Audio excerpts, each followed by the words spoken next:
तो ये आप लोगों के सामने में रखना चाहूंगा। तो ईपीएस के अंतर्गत, ईपीएस 1995 के अंतर्गत जो 75 लाख कर्मचारी है वर्तमान में हमारे देश में, इनका मानना यह है कि कम से कम न्यूनतम पेंशन राशि को अगर 7,500 रुपए प्रति माह भी आप कर दोगे तो जो पेंशन ग्राही है वो अपना जीवन आसानी से गुजार सकते हैं, इनका यह कहना पड़ रहा है। ठीक है, अब इस बात को जब इन्होंने सरकार के सामने रखा तो निर्मला सीतारमण जी का स्टेटमेंट भी आया, वो भी आप लोगों को मैं दिखाना चाहूंगा। भाई 75 लाख पेंशन भोगी है, इन्होंने ये कहा कि न्यूनतम लगभग आप 7,500 रुपए कर दीजिएगा।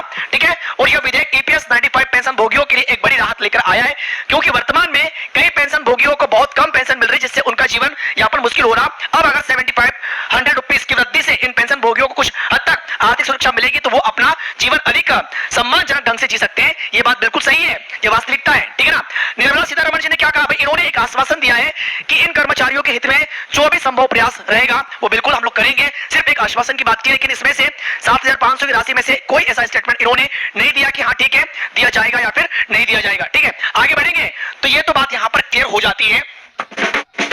95 के कर्मचारियों के लिए एक बहुत ही बढ़िया खुशखबरी सुनने को उन्हें मिलने वाली है।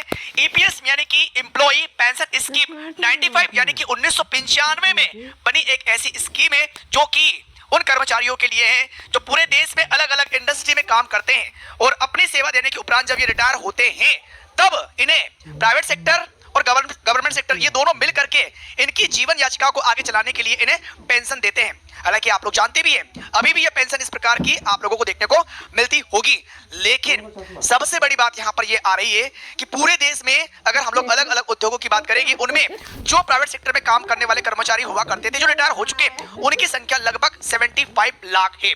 अब ऐसी स्थिति में उन्हें उस कंपनी और गवर्नमेंट इन दोनों के माध्यम से जो पेंशन मिलती है वो लगभग 1,000 से 2,000 रुपए तक ही मिलती है। तो ऐसी स्थिति में उनका ये मानना है कि कम से कम इस राशि को इतनी बढ़ा दी जाए कि भाई सब उनका जो बुढ़ापा है वो बेहतर तरीके से कट जाए, क्योंकि जो राशि वर्तमान स्थिति में इनको दी जा रही है इस राशि में आप खुद भी जानते हैं कि 1,000 रुपए या 2,000 रुपए, 2,000 मैक्सिमम हो गया, मतलब कि मिनिमम कई ऐसे कर्मचारी आपको देखने को मिलेंगे जिनकी पेंशन मात्र 1,000 से भी कम है। ये रियलिटी है। तो सोचने वाली बात है कि इतनी कम पेंशन में कोई व्यक्ति विशेष कैसे गुजारा करेगा। भाई एक महीने में आप 1,000 रुपए दे रहे हो, 1,000 से भी कम राशि दे रहे हो, तो सोचने वाली बात है। गवर्नमेंट को भी इस बारे में सोचना चाहिए। इसी बात को ध्यान में रख करके इन लोगों ने अपनी याचिका दायर की। अब आपको यहां पर यह देखना है कि इस पर केंद्र सरकार ने क्या मोहर लगाई, निर्मला सीतारमण जी के द्वारा क्या स्टेटमेंट दिया गया एंड फाइनली इनकी डिमांड है क्या, सारा स्टेटमेंट आज आप लोगों को इस वीडियो में देखने को मिलने वाला है। तो नमस्कार साथियों, मैं हूं संतोष वर्मा, स्वागत है आप सभी का दीप्ति सिंह एकेडमी इंदौर के ऑनलाइन प्लेटफॉर्म पर। तो चलिए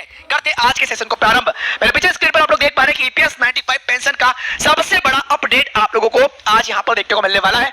लोकसभा में आज मोदी गवर्नमेंट लेगी ऐतिहासिक फैसला, हालांकि इन्होंने फैसला ले लिया है। मैं डायरेक्टली आपको फैसले की बात बताऊंगा कि एक्चुअली जो कर्मचारियों से रिलेटेड मैंने आपको बात बताई थी कि ओवरऑल पूरे इंडिया में देश के लगभग 75 लाख पेंशन भोगियों को फायदा हो सकता है जो लंबे समय से पेंशन वृद्धि की मांग कर रहे थे। पेंशन वृद्धि की मांग क्यों कर रहे थे ये बात मैंने आपको क्लियर कर दी, क्योंकि 500, 1000 मैक्सिमम 2,000 बहुत ही क्रिटिकल कंडीशन में ऐसे कई व्यक्ति होंगे जिनको बाय चांस 2,000 रुपए पेंशन मिलती होगी, अदरवाइज 500 से 1,000, 1,100 बहुत हो गया इतनी पेंशन। तो इनकी मांग हो रही थी कि भाई इस पेंशन राशि की वृद्धि की जाए। कितनी वृद्धि की जाए ये भी आप लोगों को मैं यहां पर दिखाने वाला हूं। ठीक है, जब आगे बढ़ेंगे हम लोग तो ईपीएस 95 जैसे कर्मचारी पेंशन योजना 95 के नाम से भी जाना जाता है और भारत सरकार के द्वारा शुरू की गई एक ऐसी सामाजिक सुरक्षा योजना है।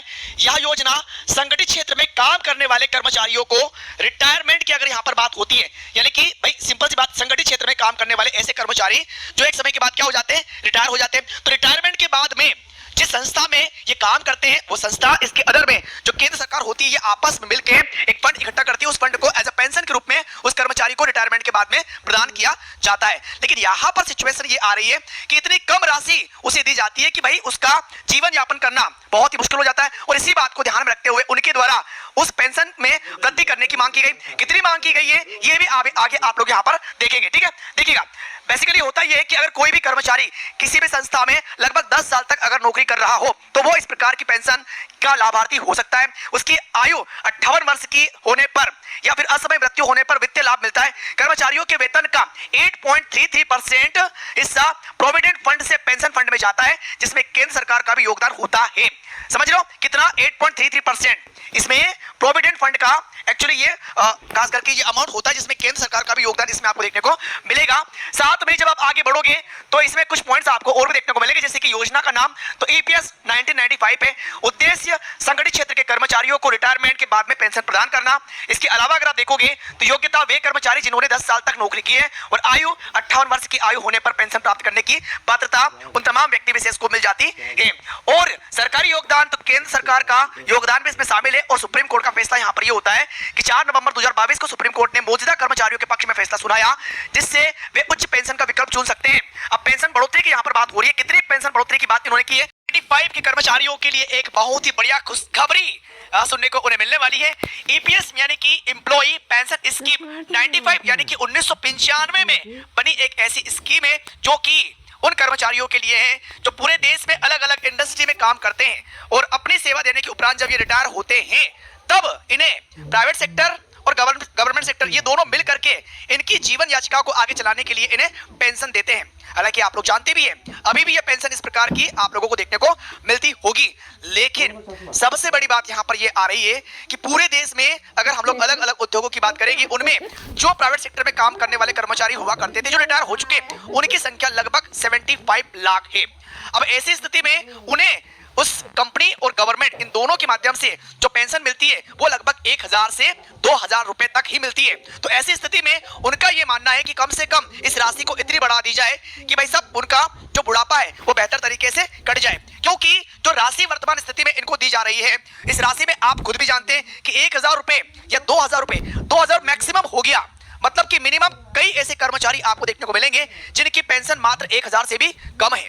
ये रियलिटी है। तो सोचने वाली बात है कि इतनी कम पेंशन में कोई व्यक्ति विशेष कैसे गुजारा करेगा। भाई एक महीने में आप 1000 रुपए दे रहे हो, 1000 से भी कम राशि दे रहे हो, तो सोचने वाली बात है गवर्नमेंट को भी इस बारे में सोचना चाहिए। इसी बात को ध्यान में रख करके इन लोगों ने अपनी याचिका दायर की। अब आपको यहां पर यह देखना है कि इस पर केंद्र सरकार ने क्या मोहर लगाई, निर्मला सीतारमण जी के द्वारा क्या स्टेटमेंट दिया गया एंड फाइनली इनकी डिमांड है क्या, सारा स्टेटमेंट आज आप लोगों को इस वीडियो में देखने को मिलने वाला है। तो नमस्कार साथियों, मैं हूं संतोष वर्मा, स्वागत है आप सभी का दीप्ति सिंह एकेडमी इंदौर के ऑनलाइन प्लेटफॉर्म पर। तो चलिए करते आज के सेशन को प्रारंभ।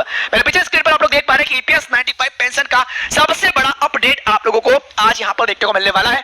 लोकसभा में आज मोदी गवर्नमेंट लेगी ऐतिहासिक फैसला, हालांकि इन्होंने फैसला ले लिया है। मैं डायरेक्टली आपको फैसले की बात बताऊंगा कि एक्चुअली जो कर्मचारियों से रिलेटेड मैंने आपको बात बताई थी कि ओवरऑल पूरे इंडिया में देश के लगभग 75 लाख पेंशन भोगियों को फायदा हो सकता है जो लंबे समय से पेंशन वृद्धि की मांग कर रहे थे। पेंशन वृद्धि की मांग क्यों कर रहे थे ये बात मैंने आपको क्लियर कर दी, क्योंकि 500, 1000 मैक्सिमम 2000 बहुत ही क्रिटिकल कंडीशन में ऐसे कई व्यक्ति होंगे जिनको बाय चांस 2000 रुपए पेंशन मिलती होगी, अदरवाइज 500 से 1000 1100 बहुत हो गया इतनी पेंशन। तो इनकी मांग हो रही थी कि भाई इस पेंशन राशि की वृद्धि की जाए।